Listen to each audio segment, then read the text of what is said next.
नमस्कार.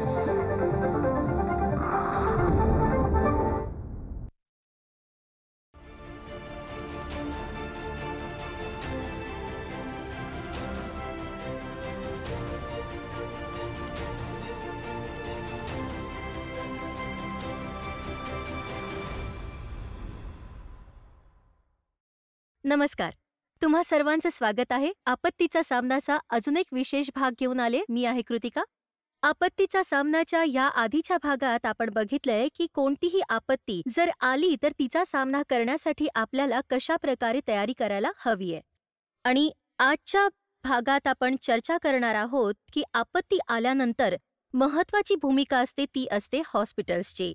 तर त्या महत्त्वाच्या भूमिकेत हॉस्पिटल्सची किती तयारी आहे आपत्तीचा सामना करण्यासाठी, कशी त्यांची कार्यक्षमता आहे आणि त्यांच्या स्ट्रक्चरसोबत त्यांची जी कार्य करण्याची क्षमता आहे त्यांना कशा प्रकारे प्रोत्साहन देऊ शकतो आणि पुढे येणाऱ्या भविष्यामध्ये कशा प्रकारे त्यांची कार्यक्षमता वाढवू शकतो यावर आपण चर्चा करणार आहोत. आणि सोबतच आपण हेही जाणून घेऊया की आपत्तीचा सामना करण्यासाठी भारताचे हॉस्पिटल्स किती तयार आहेत. चला तर मग सुरुवात करूया आजच्या या विशेष भागाची. सगळ्यात आधी तुमची ओळख करून देणार आहोत आमच्या खास पाहुण्यांशी जे स्टुडिओमध्ये उपस्थित आहेत आणि सोबतच ऑनलाईन सुद्धा जोडले गेले आहेत. सगळ्यात आधी भेटूया कृष्ण वत्सजींना जे आपल्याकडे आले आहेत, जे NDMA चे सदस्य आहेत. तुमचं स्वागत आहे सर. धन्यवाद. सोबतच प्रदीप खासनोबिस आहेत जे DDG आहेत स्वास्थ्य आणि परिवार कल्याण मंत्रालयामध्ये. सर तुमचंही स्वागत आहे. त्याचबरोबर आपल्यासोबत आहेत प्रेम कुमारजी जे आहेत सफदरजंग हॉस्पिटलचे ॲडिशनल मेडिकल सुपरिटेंडेंट. सर तुमचंही स्वागत आहे. सोबतच ऑनलाईन आपल्यासोबत झूम मार्फत कनेक्ट झाले आहेत vice president public health foundation of इंडियाच्या डॉक्टर लिपिका नंदाजी. लिपिकाजी तुमचंही खूप स्वागत आहे. थँक्यू. आणि त्याचबरोबर काही विद्यार्थी पण आपल्यासोबत स्टुडिओमध्ये उपस्थित आहेत ज्यांच्या मनात असलेले प्रश्न आज आपण जाणून घेणार आहोत.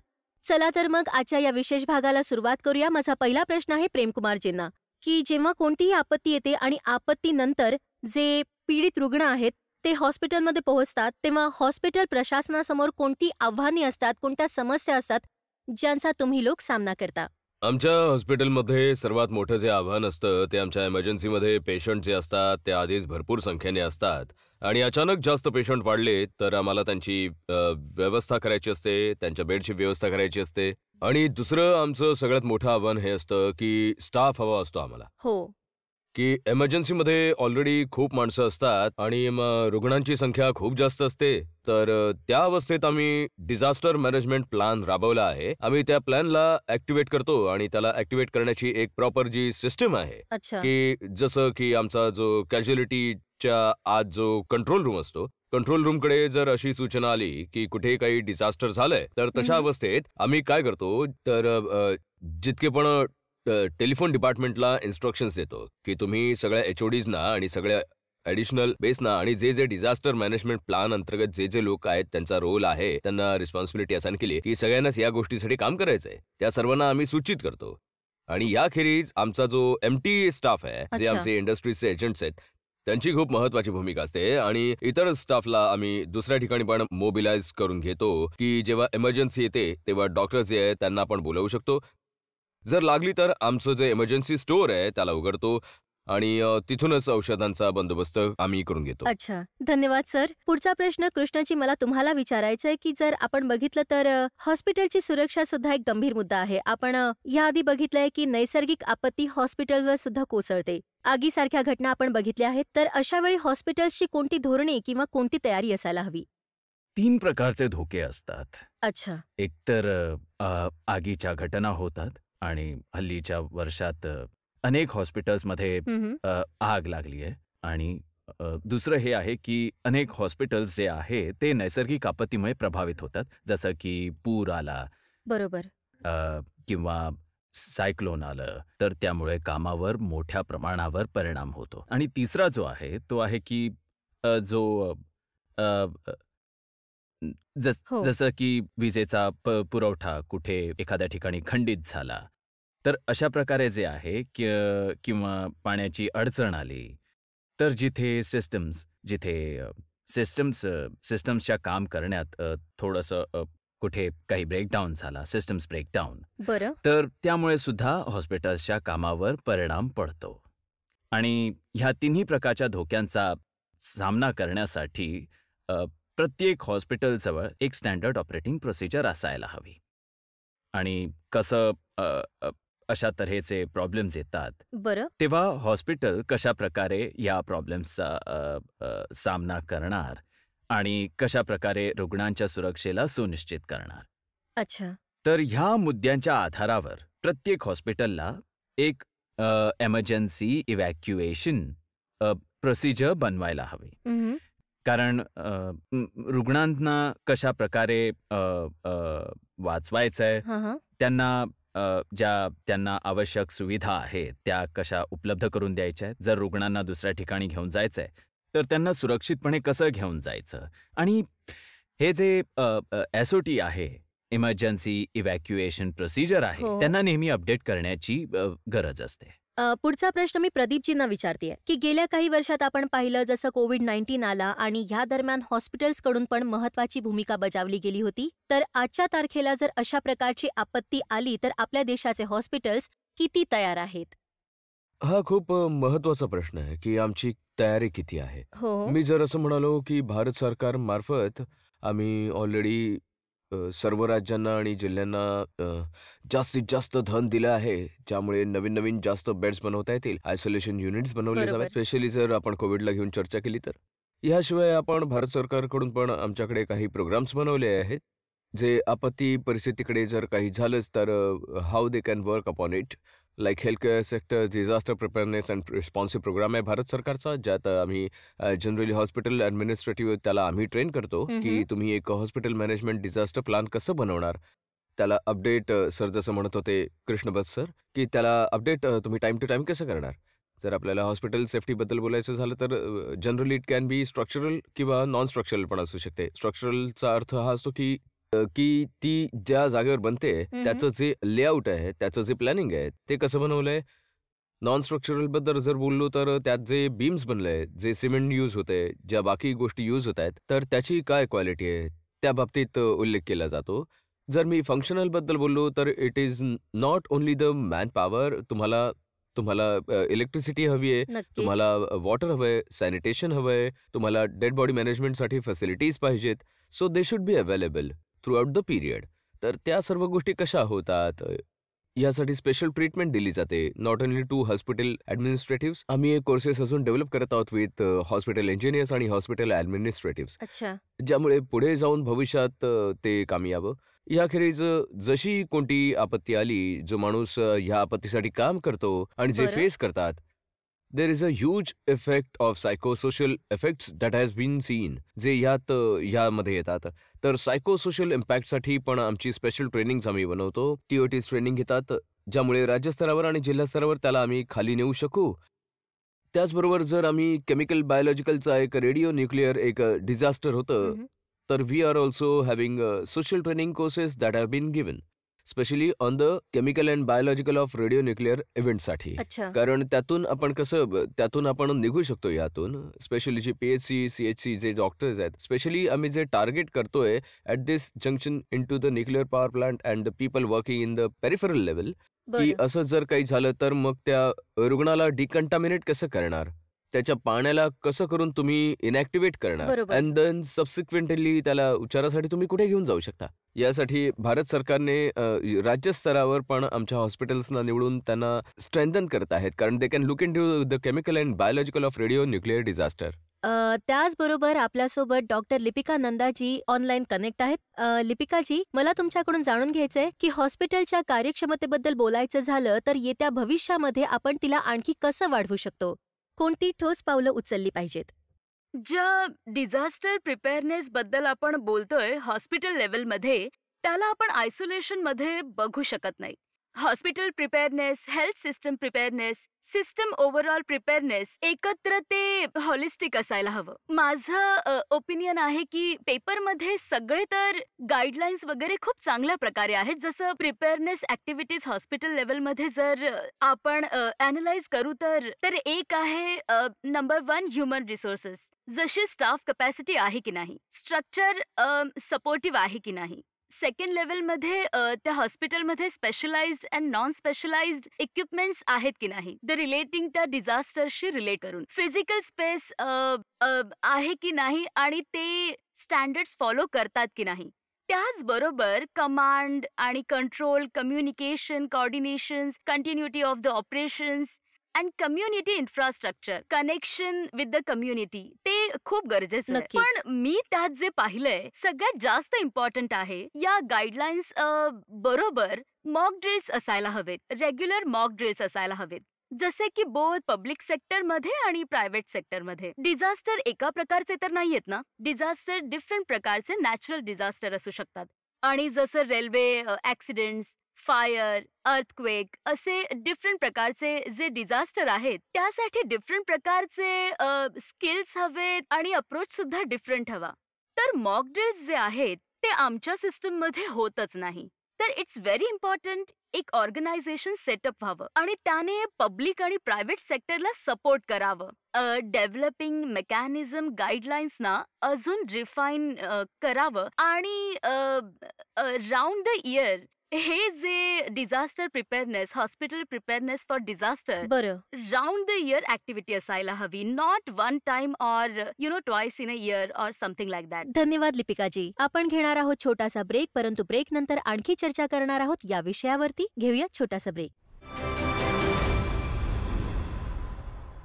आणि ब्रेक नंतर तुम्हा सगळ्यांचं पुन्हा स्वागत आहे. आजच्या या विशेष भागात आपण चर्चा करत आहोत की आपत्तीचा सामना करण्यासाठी हॉस्पिटल्सची किती तयारी आहे. आणि आजच्या या विशेष भागात आपल्यासोबत MBBSचे काही विद्यार्थी पण उपस्थित आहेत. आमच्या पाहुण्यांना जर तुम्हाला प्रश्न विचारायचा असेल तर विचारा.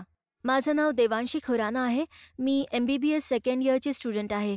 मला असं विचारायचं आहे की एका मोठ्या हॉस्पिटलमध्ये जोखीम आणि धोक्याचे स्रोत कसे ओळखले जाऊ शकतात आणि त्यांच्याकरता ज्या तयार योजना आहेत त्यांना कसं विकसित करतात आणि सोबतच त्यांना अंमलात कसं आणतात. सर, जेव्हा आपण हॉस्पिटलच्या स्तरावर समजतो की हॉस्पिटलचं स्ट्रक्चर कसं आहे, इमारत कशी आहे, ती कधी बनली, त्याची रचना काय आहे, जी क्षमता आहे ती क्षमता आज म्हणजे कशी दिसतेय, तर आम्ही एक स्ट्रक्चरल असेसमेंट करतो. त्याच्या बरोबरीने नॉन स्ट्रक्चरल असेसमेंट करतो. नॉन स्ट्रक्चरल असेसमेंटमध्ये आम्ही फर्निचर्स, इक्विपमेंट्स, जी ICUची व्यवस्था आहे, ह्या सर्व गोष्टींची पाहणी करतो. आणि ह्या सगळ्या ह्या सर्व व्यवस्था आहेत त्यात कुठे कुठे धोका असू शकतो. जसं की जर समजा भूकंप आला तर इमारतीचं काय नुकसान होऊ शकतं आणि इमारतीबरोबर तिथे जे बेड्स आहेत, फिक्स्चर्स आहेत, फर्निचर्स आहेत, इक्विपमेंट्स आहेत, त्यांचं काय नुकसान होऊ शकतं. आणि मग ह्या आधारे आम्ही अर्थक्वेकच्या म्हणजे भूकंपाच्या परिस्थितीत आम्हाला काय काय सावधगिरी बाळगायला हवी, आम्हाला कोणकोणते उपाय करायला हवेत, ज्यामुळे एकतर रुग्णांचं नुकसान होणार नाही, आमच्या इमारती सुरक्षित राहाव्यात, आमचे इक्विपमेंट सुरक्षित राहावेत जितकं शक्य होईल, आणि सगळ्यात महत्त्वाची गोष्ट की हॉस्पिटलचं काम कायम चालू राहावं. तर हे जे कंटिन्युटी ऑफ ऑपरेशन्स आहे खूप खूप इम्पॉर्टंट आहे. आणि त्यासाठी प्लॅन बनवणं आणि जसं सांगितलं गेलंय की प्लॅन सोबतच त्याचं मॉक ड्रिल केस करून त्या योजनेची व्यावहारिकता देखील तपासण्याची खूप गरज आहे. धन्यवाद कृष्ण सर. पुढचा प्रश्न तुमच्यापैकी कोणी? बरं, प्लीज. नमस्कार सर, माझं नाव हर्षिता सिंघल आहे. मी सफदरजंग हॉस्पिटलमध्ये दुसऱ्या वर्षाची विद्यार्थिनी आहे. बरं. तर माझा प्रश्न हा आहे की आपत्तीच्या वेळेस प्रशासनाला कशा प्रकारे रिस्पॉन्ड करायला हवं. हॉस्पिटलमध्ये डिझास्टर मॅनेजमेंट प्लॅन आहे आमचा, त्याला ॲक्टिवेट केलं जातं. कॅज्युअलिटीमध्ये एक नोडल ऑफिसर असतो, आमचा एक CMO असतो. अशा वेळेस तो ECRO बनतो आणि तो कमांड सांभाळतो आणि तो ॲक्टिवेट करतो आणि टेलिफोन डिपार्टमेंटला इन्फॉर्म करतो की जितके पण हेड ऑफ डिपार्टमेंट्स आहेत, जितक्या पण आमच्या वेगळ्या सर्व्हिसेस आहेत, जशी सॅनिटेशनची आहे, सिक्युरिटीची आहे, फायनान्सची आहे, जितक्या पण सर्व्हिसेस आहेत सगळ्यांच्या हेडला इन्फॉर्म करतो आणि त्यांना इमिजिएटली ॲक्शन मोडमध्ये आणतो. जर एक नंबर ऑफ पेशंटचा जास्त वाढला, जो की आमच्या कॅपॅसिटीच्या बाहेर गेला, तर आम्ही डीनला इन्फॉर्म करू. डीन जो आहे तो इतर हॉस्पिटलला इन्फॉर्म करतो. एकतर हे जे प्रेम कुमार सरांनी सांगितलं बरं. हे हॉस्पिटलच्या अंतर्गत व्यवस्थेबद्दल सांगितलं तुम्हाला. पण हॉस्पिटल्स फायर सर्व्हिसेस बरोबर कनेक्टेड असायला हवीत, कारण ते नक्कीच. खूप आवश्यक असतं. दुसरं की जे जिल्हा प्रशासन आहे किंवा शहराचं प्रशासन आहे ते सुद्धा म्हणजे अशा प्रकारे करू शकतात. बरं. लोकांची व्यवस्था करणे, औषधांची व्यवस्था बरं. करणे, इक्विपमेंट्सची व्यवस्था करणे, ॲम्ब्युलन्सेसची व्यवस्था करणे. तर बाहेरचं जे प्रशासन आहे त्यांच्याकडून. आणि एक जे तिसरं आहे ते इतर हॉस्पिटल्स बरोबर द म्युच्युअल हेल्थची गोष्ट. तर या तिन्ही व्यवस्था अशा प्रत्येक परिस्थितीत अंमलात आणाव्यात. नमस्ते, माझं नाव मल्हार सोनावणे आहे. मी MBBS सेकंड इयर स्टुडंट आहे. हम्म. माझा प्रश्न हा आहे की कोणत्याही आपत्तीच्या वेळी लोक योगदान कसं देऊ शकतात? बरं. हा खूपच चांगला प्रश्न आहे. डिझास्टरला जर आपण अॅनलाइज केलं तर डिझास्टरचे 5 स्टेजेस आहेत. बरं. एक तर आहे प्रिव्हेन्शन, लिटिगेशन, प्रिपेअरनेस, रिस्पॉन्स आणि रिकव्हरी. बरं. या सर्व 5 लेवल्समध्ये कम्युनिटी किंवा लोकांचं पार्टिसिपेशन अँड कॉन्ट्रीब्युशन खूप इम्पॉर्टंट आहे. कारण नायदर हॉस्पिटल आणि नॉट द सिस्टम एकट्याने याचा सामना करू शकत नाही. बरं. तर कसं करू शकतो? जसं फॉर एक्झाम्पल, जसं मी आधी सांगितलं होतं की हे राऊंड द इयर ॲक्टिव्हिटी असायला हवी. आमच्या सिस्टममध्ये आम्ही आयसोलेशनमध्ये खूप चांगलं काम करू शकतो. जेव्हा आम्हाला वाटतं कोलॅबरेशनमध्ये काम करावं, नेमकं तिथे केऑस आणि ब्रेकडाऊन होतं. मग याला हातात घेऊन आम्ही जसं एक एजन्सी, NGO किंवा कोणती ऑर्गनायझेशन असेल ती हॉस्पिटल आणि कम्युनिटीला एकत्र जोडून जर काम करू शकते तर ते खूप इफेक्टिव्ह असेल. अच्छा. आणि कम्युनिटी लेवलमध्ये काय होतं, जसं आम्ही लोक असतो कम्युनिटीमध्ये विथ स्पेशल स्किल्स आणि स्पेशल इक्विपमेंट्स असतात. आणि कम्युनिटी लेवलमध्ये काय असतं, प्रॉपर्टी प्रोटेक्शनची गरज असते, इव्हॅक्युएशनची गरज असते अच्छा. आणि लोकल शेल्टर्स डेव्हलप करण्याची गरज असते. काही काही डिझास्टरसाठी इमर्जन्सी प्लॅन असायला हवा, इन्व्हॉल्विंग द स्कूल, आणि फॅमिली इमर्जन्सी प्लॅन पण असायला हवा. या सर्वांसाठी हे सिम्पल नाहीये, पण याला घेऊन एक मोठा प्लॅन आणि एखादी ऑर्गनायझेशन, एजन्सी असायला हवी जी राऊंड द इयर सगळ्यांना घेऊन हे प्लॅन करत राहावी. बरं. आणि डिफरंट जसं दुसरं आणखी कोणतं डिझास्टर बरं. होतं तर त्याला ते प्लॅन अपडेट करावं. जसं कोविड झालं, कोविडने आम्हाला लॉट ऑफ डिफरंट चॅलेंजेस आम्हाला दिले, याचा सामना अच्छा. कसा करायचा आणि सामना करायला डिफरंट. आणि नक्कीच. समजा की अर्थक्वेक झाला तर त्यासाठी आम्हाला गरजेचं आहे की कम्युनिटीला कसं इन्व्हॉल्व करावं. बिकॉज विदाउट कम्युनिटी कोणी हे काम एकट्याने सिस्टममध्ये करू शकत नाही आणि नक्कीच. हॉस्पिटलही करू शकत नाही. तर अच्छा. याला घेऊन खूप गरजेचं आहे. आणि मला एक अजून सांगायचंय की हे हॉस्पिटल लेवलला पण डॉक्टर्स, नर्सेस आणि संपूर्ण स्टाफला इन्व्हॉल्व करणं, ट्रेन करणं, त्यांचं जे करिक्युलम आहे, जसं MBBSचे करिक्युलम आहे, नर्सिंग करिक्युलम आहे, त्यांच्यात इन्कॉर्पोरेट करणं हे डिझास्टर मॅनेजमेंट, हॉस्पिटल प्रिपेअरनेस खूप महत्वाचं आहे. आणि कम्युनिटी लेवलमध्ये पण रेग्युलर ट्रेनिंगची खूप गरज आहे. तर ज्या प्रकारे आपण आजच्या या खास कार्यक्रमात चर्चा करत आहोत की कोणत्याही आपत्तीच्या वेळी हॉस्पिटलची तयारी कशा प्रकारे असायला हवी, तर एक घेऊया छोटासा ब्रेक आणि ब्रेक नंतर पुन्हा आपली चर्चा तशीच रंगात येईल. घेऊया छोटासा ब्रेक. आणि ब्रेक नंतर पुन्हा एकदा तुम्हा सगळ्यांचं स्वागत आहे आजच्या या खास कार्यक्रमामध्ये. आणि आता सरळ जाऊया प्रदीपजींकडे. आणि प्रदीपजी, मला तुम्हाला असं विचारायचंय की ज्या प्रकारे तुम्ही, कारण आरोग्य मंत्रालयात काम करताय, तर अशात आरोग्य मंत्रालयाने काही गाईडलाईन्स दिल्या असतील हॉस्पिटलच्या संदर्भात की आणीबाणी किंवा आपत्तींना तोंड देण्यासाठी कोणती पावलं उचलायला हवीत? हा खूपच इम्पॉर्टंट क्वेश्चन आहे. आमच्या मंत्रालयाकडून आणि नॅशनल डिझास्टर मॅनेजमेंट अथॉरिटीकडून आमच्याकडे काही गाईडलाईन्स बनवलेले आहेत. बरं. जर आमच्या मंत्रालयाकडून विचारताय तर आमच्याकडे नॅशनल हेल्थ पॉलिसी आहे बरं. 2017, जे सर्व हेल्थ विषय इन्क्लुडिंग आपत्तीचा विषय पण ते सांगतात. जर आपण त्याच्याकडे बघितलं तर आमच्याकडे सेफ हॉस्पिटल्सची गाईडलाईन ऑलरेडी NDMA कडून, जिथे आमचं योगदान होतं.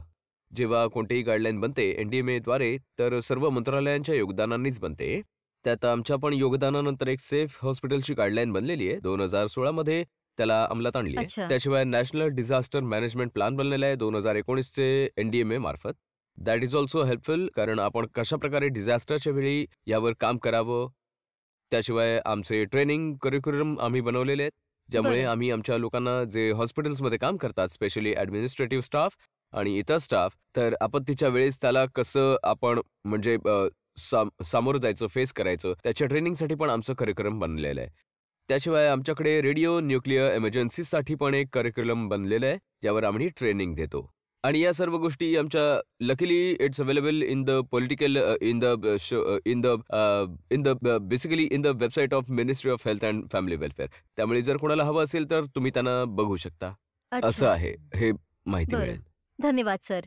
पुढचा प्रश्न माझा कृष्णजी तुमच्यासाठी आहे. जशा प्रकारे रुग्णालयाची सुरक्षा हा एक गंभीर विषय आहे, तर अशा वेळी आपण हॉस्पिटलच्या सुरक्षेबद्दल सर्वसामान्यांमध्ये कशी जागृती निर्माण करू शकतो, तसेच हॉस्पिटलचे व्यवस्थापक, प्रशासक आहेत, त्यांच्यामध्ये कसं काय गांभीर्य आणायचं या विषयाबद्दल. तर जसं की डॉक्टर खासनोबेस म्हणाले की आम्ही गाईडलाईन्स बनवल्या आहेत भरपूर. बरं. तर गाईडलाईन्सच्या आधारावर आम्हाला देशभरात जनजागृती करण्याची गरज आहे. बरं. याचं एक जे सरळ अर्थ हा आहे बरं. की आम्ही प्रत्येक राज्यात, प्रत्येक जिल्ह्यात यासाठी ट्रेनिंग प्रोग्राम ऑर्गनाईज करावेत, ज्यात डॉक्टर्स, आणखी जे डिझास्टर मॅनेजमेंट संबंधित लोक आहेत आणि जे आरोग्य सेक्टरशी आणि जे बाहेरून जोडले गेलेले आहेत, या सर्वांना यात सामील करावं. अच्छा. आणि ते हॉस्पिटलच्या स्तरावर, जिल्ह्याच्या स्तरावर जे डिझास्टर मॅनेजमेंट प्लॅन्स बनत आहेत, बरं. त्यांना आपण अजून चांगलं बनवावं. त्याचं आपण पालन करावं, सगळ्या नियमांचं पालन करावं आणि सगळ्या व्यवस्था कराव्यात. तर आम्ही एक ट्रेनिंग प्रोग्रामची पण आयोजन केलेलं आहे आणि आरोग्य मंत्रालय आणि NDMA एकत्र मिळून पूर्ण देशभरात, प्रत्येक राज्यात ट्रेनिंग करणार आहे. आधी तर ट्रेनिंग ऑफ ट्रेनर्स आणि नंतर जिल्हा स्तरावर पण ट्रेनिंग घेण्याची योजना आहे. तर आम्ही देशभरात हॉस्पिटल्सच्या सुरक्षेसाठी जनजागृती करणार आहोत. यासाठी आमचे प्रयत्न हे म्हणजे सखोल प्रमाणात सुरू आहेत. प्रायव्हेट हॉस्पिटलबद्दल बोलायचं झालं किंवा देशातल्या सगळ्याच हॉस्पिटलबद्दल बोलायचं झालं, तर त्यांनी कोणती रणनीती अवलंबली पाहिजे?